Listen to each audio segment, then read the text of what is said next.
Hey guys, it's Dustin here, the Pro Picker. I'm outside the Franklin Flea Market. Gonna go take a look inside, see if we can find anything to flip on eBay. So let's hit it. If you haven't already, like the video, subscribe, turn on the bell notifications, and follow me on Instagram. I would appreciate it. All right, let's do it. So I end up heading into the flea market for a second time. Right when I get to the door and start to open it, I noticed, and I knew this, I just forgot, there are no backpack sign. So I'll be holding the camera while at the flea market. After this, I do hit some thrift stores. I'm only going to show one of them today, where, you know, I actually get some pretty cool stuff. So this case of games here, the guy's been at it ever since I started coming to this flea market, and he seems to, you know, make some sales, but they are definitely outside of the realm of resale. So, and a lot of what you're going to see at this flea market it's just kind of, it's going to be a little bit different beginning part of this video, I guess, in the sense that we're just going to look at some cool stuff. I do buy something, however, this is not a video where I'm gonna fill an entire cart or anything like that at this flea market. A lot of these unattended flea markets where you don't have to be there, I've had some of these booths in the past personally, so you pay, well, my rent was pretty reasonable, but in a lot of places you pay pretty high rent, or pretty decently sized rent, plus you're paying a little bit of a spiff or a commission percent-wise every time a transaction goes through to kind of cover the labor cost of having the person watch your stuff, as well as, and handle your transaction, as well as, you know, the credit card processing fees and everything. I'm not saying it's unfair or anything, because it definitely is. However, it's kind of the model that it has to be if you're going to have a flea market like this. But that does end up with a lot of people having to bake that into the price. So you end up with a lot of items that are going to be priced right around where eBay has them. And it's simply because they have to make their rent. So yeah, looking through just some of the records here, they have crazy nice records at this flea market. I mean, the booth to the right there, I didn't look at it today. He was stocking it. Has all kinds of different bands, metal, rock, all that stuff. However, it is priced pretty much around market. I mean, and I'm sure I'm not a collector, so like for me, saving $10 or $20 on $100 items, that's a good deal for a collector. Just for me, it's not going to work out as a reseller. So this Star Wars Jabba the Hutt deal here from the Black Series, the price was on the bottom, so I had to put the camera off to the side, and they ended up wanting $94. At that price, I didn't even bother comping it. The box at the bottom had some wear, so I mean, even if it comped out higher, I don't know if I'd be too interested. The PlayStation 1, even without the cords there, isn't really a bad deal. I'm pretty sure I have the AV cable, but I don't think I have the power cord right now. I might have picked it up at 20. It's not terrible. They flipped for 50. Bringing my own cords to the table is a little rough, but I did decide to pass on it. Checking out the milk glass there.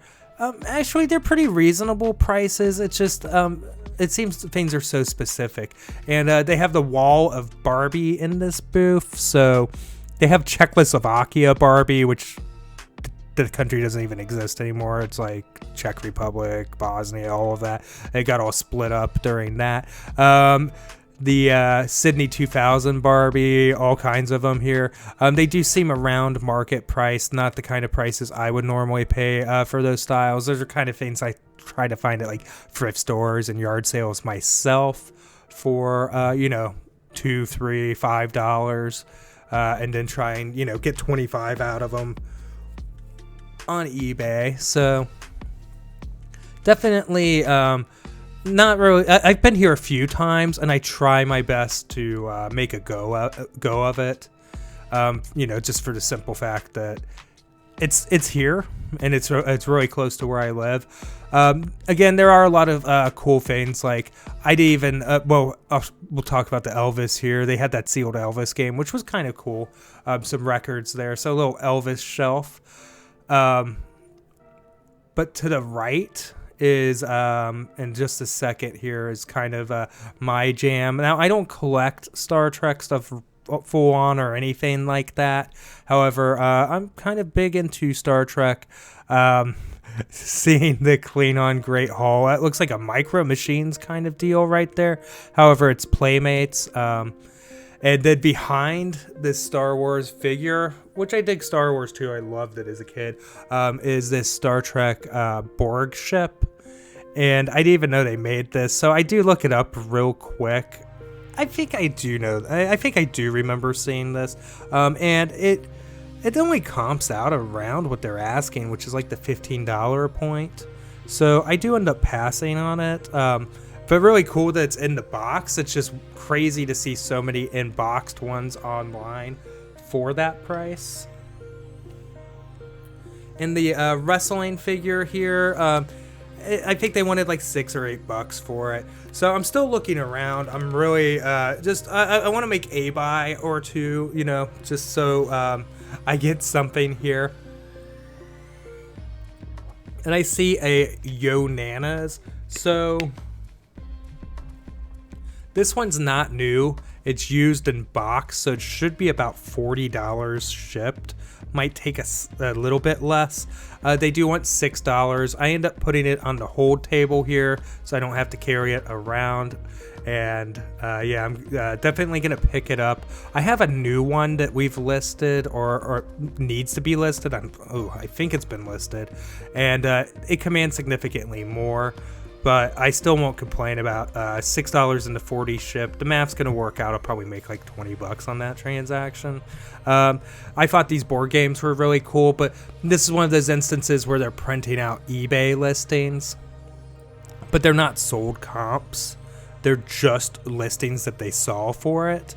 So, hey, he's asking this, I'm only asking this, but what are they actually selling for? Or, and I didn't bother to look them up at that point, because even if I don't really want to buy something for $15 to sell it for $35 shipped. But yeah, I did see yet another Homer. Love The Simpsons. They wanted like $15 for this, so I do end up passing. And with that, guys, I'm gonna go ahead. I do get the Yo Nanas there, so I didn't leave empty-handed. I was there for quite some time, and I think it's a neat little place, and if you're into looking at that kind of stuff and you're in the area, it's in Franklin, Ohio. I think they call it the Springboro Flea Market because they were in Springboro and then moved.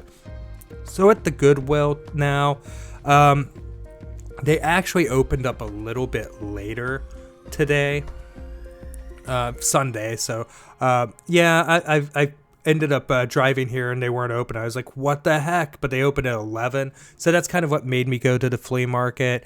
And I'm going to tell you, last couple days, I have been grinding it out. I do have some footage I'm sitting on because we're supposed to get a blizzard. So for all my fellow Midwesterners, if you're stuck at home, hopefully I'll be able to get some videos out for you to watch. I do find this Megazord. So these comps are all over the place, from like $40 shipped to like $109 shipped without the minifigures. So I'm gonna put it in the cart for $7.99. It's worth it. I'll make money. I'm gonna list it on the moderately high end. I do skip the Daily Planet here, as the highest comp was 30, but most were 25 and less. And at like $5 or $6, in the weird dimensions, possibly pushing up my shipping, I didn't want to take the risk. However, I do grab, and this is a Power Rangers set here. You won't see it very well on the screen, so we'll pop up a eBay comp for you guys. But yeah, it's another one of the Imaginext play sets here. None of these had figures, and I was looking around all over the place for them. Seeing hopefully they had a bag of them or something, but they didn't. So yeah, again, guys, just kind of grinding it out. In this today, wanted to get out on Sunday and see what I could find. Gonna see what I can get out there and do weather dependent over the next couple days. I do grab this and the shark boat, so I will have videos coming. Don't worry on that. Hopefully, you know, I know I normally am the guy that fills the cart, buys all kinds of crazy high margin stuff. Hopefully you guys found this video enjoyable. A little bit different approach than I normally do. If you're new to the channel, please consider liking the video. Well, like it regardless, please.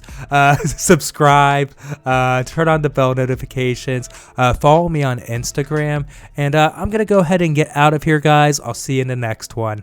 Thanks.